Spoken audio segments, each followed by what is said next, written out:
Bukele detona contra la ONU. La razón por la que no fue a la Asamblea General. El presidente Nayib Bukele volvió a encender las redes y a sacudir la diplomacia internacional. Esta vez, con una frase corta pero explosiva. Me salté la Asamblea General de las Naciones Unidas, me pareció inútil este año. Pero siempre puedes ver el discurso del año pasado si quieres perder el tiempo como lo hice yo. Una declaración directa, sin adornos, que dejó a medio mundo sorprendido. Pero detrás de esas palabras hay un trasfondo muy profundo, la crítica a un sistema que lleva casi 8 décadas existiendo, pero que, en la práctica, no ha resuelto los grandes problemas de la humanidad. Hoy te voy a explicar por qué Bukele decidió no ir a la ONU, qué significa este acto diplomático, cómo lo recibió el mundo, y sobre todo, por qué el mandatario salvadoreño parece haber logrado en pocos años lo que Naciones Unidas nunca pudo en casi 80. Somos Alfa Producciones y te invito a seguir mirando nuestro contenido. Si te está gustando, déjanos un me gusta, compartí con todos tus amigos y no olvides de activar la campanita de notificaciones para que te pueda llegar un próximo video. El presidente Nayib Bukele está cambiando por completo El Salvador y eso lo ha demostrado al mundo entero. Seguí mirando. La Organización de las Naciones Unidas nació en 1945, tras la Segunda Guerra Mundial. Su misión era clara: evitar nuevos conflictos bélicos, promover la paz, defender los derechos humanos y garantizar el desarrollo de los pueblos. Pero con el paso de los años, esa misión se fue diluyendo. Hoy, para muchos, la ONU no es más que un foro donde presidentes y ministros se paran a dar discursos que nadie escucha, promesas que nadie cumple y resoluciones que no tienen ningún efecto real. El mismo Bukele lo dejó claro: esta vez me salté la Asamblea General de las Naciones Unidas, me pareció inútil este año. Pero siempre puedes ver el discurso del año pasado si quieres perder el tiempo como yo. Y es cierto. Basta ver la realidad. La ONU no ha podido detener guerras como la de Ucrania o Gaza. No logró frenar crisis humanitarias en África. Y en América Latina, tampoco ha podido resolver dictaduras como la de Venezuela o Nicaragua. Mientras tanto, miles de millones de dólares se gastan cada año en burocracia, oficinas, viajes diplomáticos y eventos que terminan siendo puro teatro. Cuando Bukele escribió en su cuenta de X que no asistiría a la Asamblea General, sabía perfectamente el impacto que eso tendría. La ONU es vista como el gran escenario mundial donde todos los países deben estar presentes. Pero Nayib decidió romper el molde. No porque no tuviera nada que decir, sino porque, según él, es inútil repetir un discurso frente a diplomáticos que escuchan con cara seria, y luego siguen con la misma agenda de siempre. En otras palabras, Bukele dijo: ¿para qué perder el tiempo? Y es que, como presidente, él ya no busca reconocimiento de esas cúpulas internacionales. Su legitimidad la construye en casa, con resultados visibles en la vida diaria de los salvadoreños, y también fuera, con acciones concretas que han sorprendido al mundo entero. Cuando vine por primera vez a la Asamblea General de las Naciones Unidas, en 2019, sé que muchos no conocían El Salvador o ni siquiera habían oído hablar del Salvador. Y si lo conocían, solo tenían malas referencias. O el país más violento del mundo, o el país de las maras. Otros no sabían de dónde quedaba en el mapa. Pero gracias a Dios, eso ha cambiado significativamente, y en muy poco tiempo. 5 años después de aquel primer discurso, vengo acá como presidente de un país que ahora tiene voz en el mundo. En mis discursos anteriores ante esta Asamblea General, les hablé sobre la búsqueda de nuestra verdadera independencia. Por décadas estuvimos encadenados por las consecuencias de una guerra civil importada y luego por una falsa paz que dejó más muertos que la propia guerra. También les hablé de la importancia de recordar que la primera responsabilidad de un gobierno es con su propio pueblo, así como la trascendencia de tomar nuestro propio destino en nuestras propias manos. Fuimos ingenuos en pensar que otros países nos salvarían o que otras naciones nos regalarían nuestra libertad por simple bondad.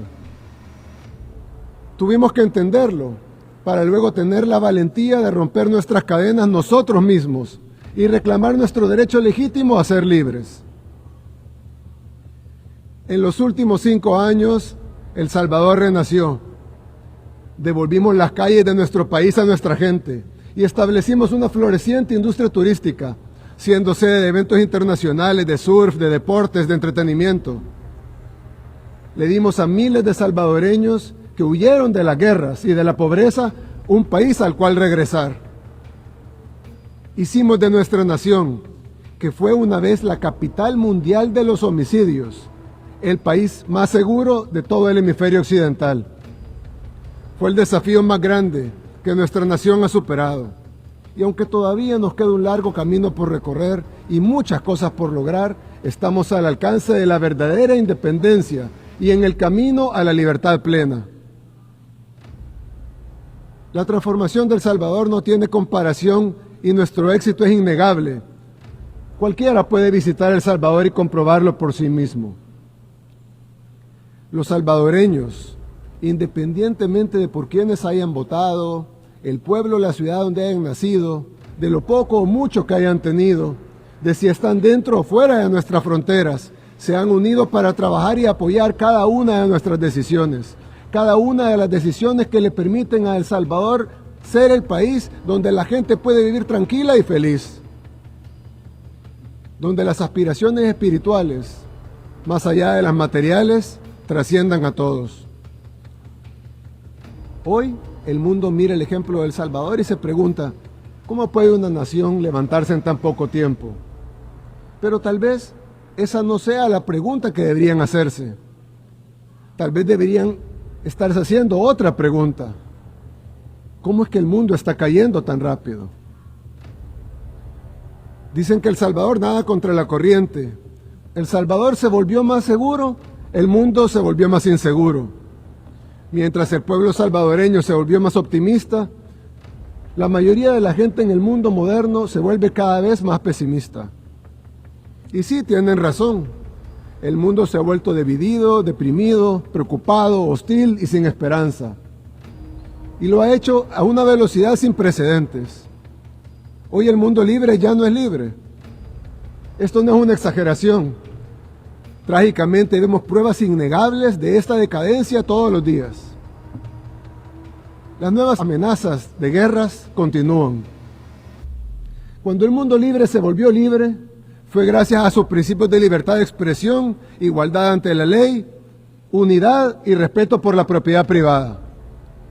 Pero una vez una nación abandona sus principios que la hacen libre, es solo cuestión de tiempo para que pierda su libertad por completo. Las consecuencias se están desarrollando ante nuestros propios ojos. Las podemos ver. En algunas ciudades del llamado primer mundo, las tiendas necesitan asegurar sus productos detrás de puertas de vidrio con llave para evitar robos. Y no hablo ni siquiera de productos caros, sino de cosas sencillas como una barra de chocolate o una rasuradora. En otras ciudades, las calles ya no pertenecen a la gente, sino que han caído en manos de la indigencia, de las pandillas, del crimen organizado y de las drogas. No puedes reclamar el título de mundo libre si ni siquiera tu gente es libre para caminar por las calles sin temor a ser acosada, robada o asesinada. También estamos siendo testigos en tiempo real de la erosión de la libertad de expresión. Hace apenas una década, Occidente era el bastión de la libertad de expresión y ahora es sermoneado por quienes solían denunciar. Las plataformas más grandes de redes sociales en el mundo fueron obligadas a censurar a sus usuarios a petición de sus gobiernos. Ciudadanos de países occidentales han sido arrestados por compartir publicaciones en redes sociales. Los partidos gobernantes han intentado prohibir a su oposición política. Estas no son acusaciones ni teorías de conspiración, son hechos comprobables y ampliamente documentados. No se puede ganar el respeto del pueblo sin respetar al pueblo. Esto ni siquiera comenzó hace poco, pero lo notamos más, porque en los últimos años se ha acelerado, y esta aceleración significa que estamos acercándonos a un tenebroso punto de inflexión.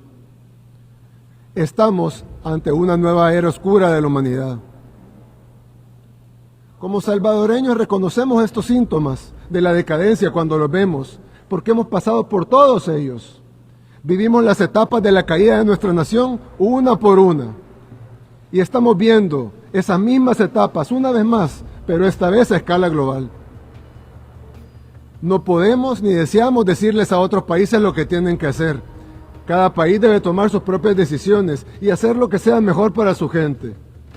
Solo podemos ofrecer una palabra de advertencia de un amigo que ha pasado por una época oscura y ha librado la batalla de su vida para salir de ella. No podemos cambiar el curso del mundo. El Salvador es un país demasiado pequeño. Somos de hecho el país más pequeño de todo el continente americano. Esto es mucho más grande que nosotros y de hecho es más grande que cualquier nación. No podemos prevenir los tiempos oscuros que se avecinan, pero lo que sí podemos hacer es convertirnos en un pequeño refugio ante la tormenta que se aproxima y mantener la esperanza. En El Salvador no encarcelamos a nuestra oposición, no censuramos opiniones, no confiscamos bienes de quienes piensan diferente. No arrestamos a las personas por expresar sus ideas. En El Salvador tu libertad de expresión, así como tu propiedad privada, siempre estarán protegidas. En El Salvador priorizamos la seguridad de nuestros ciudadanos honestos sobre la comodidad de los criminales.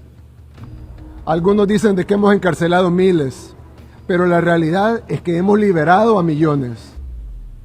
Ahora son los buenos los que viven libres, sin miedo, con sus libertades y derechos humanos totalmente respetados. Queremos que nuestra gente prospere, por eso fomentamos la innovación y alentamos las nuevas ideas.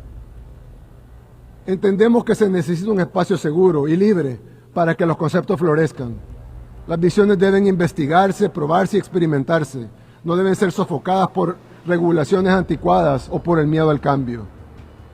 En El Salvador encontrarán un espacio para perseguir sus ambiciones, ya sea en el campo de la tecnología, la finanza, la energía, la medicina, las artes, la cultura, la música o la arquitectura.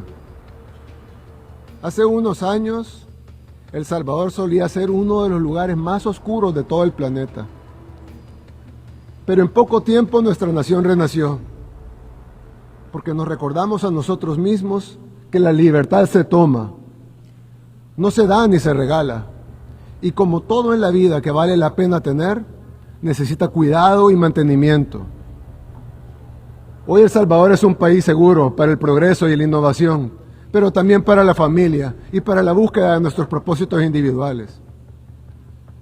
En el nuevo El Salvador todos tienen cabida. Ofrecemos este espacio seguro principalmente para nuestra gente, pero también para quienes deseen compartir y contribuir a nuestra visión. No será fácil. De hecho, el paso siguiente tal vez es más difícil que el anterior. Hemos liberado nuestro país, pero debemos mantener esa libertad y debemos hacerlo en un mundo que cada vez es menos libre. El Salvador ha dejado atrás su pasado, al que juramos nunca más volver.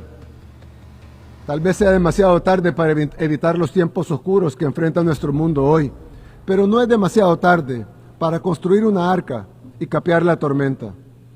Que Dios bendiga a la humanidad. Muchas gracias. Aquí es donde la comparación se vuelve inevitable. En seguridad, la ONU, en todos estos años, ha desplegado misiones de paz, informes y recomendaciones, pero nunca logró erradicar el crimen en ninguna nación.